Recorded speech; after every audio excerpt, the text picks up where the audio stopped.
যেহেতু ওল্ড প্লেয়াররা এখনো গেম খেলে, তো তাদের উদ্দেশ্যে আমি কিছু কথা বলি। ভাই, আপনার কি মনে আছে সে র্যাঙ্ক পুশের কথা?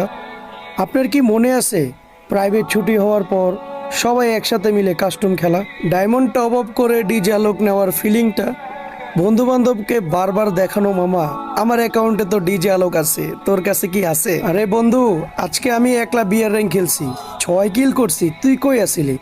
এ মামা, গেমে ঢুকতো, আজকে বিয়ার র্যাঙ্ক খেলমু। মিয়া হিরোইকে উঠতে হইব তো, তুই কই তাড়াতাড়ি গেমে আবি না? আরে আয় আয়, তুই আমার লগে কত কাস্টম খেলোস, চল চল কাস্টম খেলি। আরে বটের ঘরে বট, তুই মারতে পারস না, উদা দিয়ে আমগো লগে খেলতে আইছস, তুই আমগো লগে পারস বেটা, উদাই কাস্টম চ্যালেঞ্জ দে। আরে বন্ধু, রাতে বের হইস তো, সবাই মিলে কাস্টম খেলবো আজকে, 4-5 জন মিলে মনে করে একসাথে মিলে জিলে খেলবো, দেখবো কে কত কিল করতে পারে। দেখ তো মামা, কি বিরক্ত লাগে, এই 10টার দিকে আপডেট দিছে, বিকাল 5টা পর্যন্ত আমরা কোনো গেমে ঢুকতে পারবো না, এত বড় আপডেট দিলে হয়?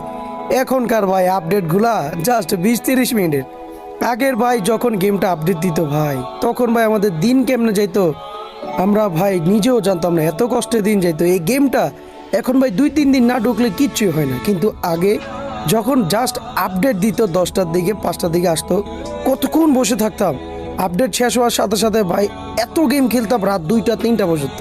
ভাই নিউ প্লেয়ারদেরকে বোঝানো সম্ভব না, আপনারা যারা ওল্ড প্লেয়াররা আছেন প্লিজ ভাই একটা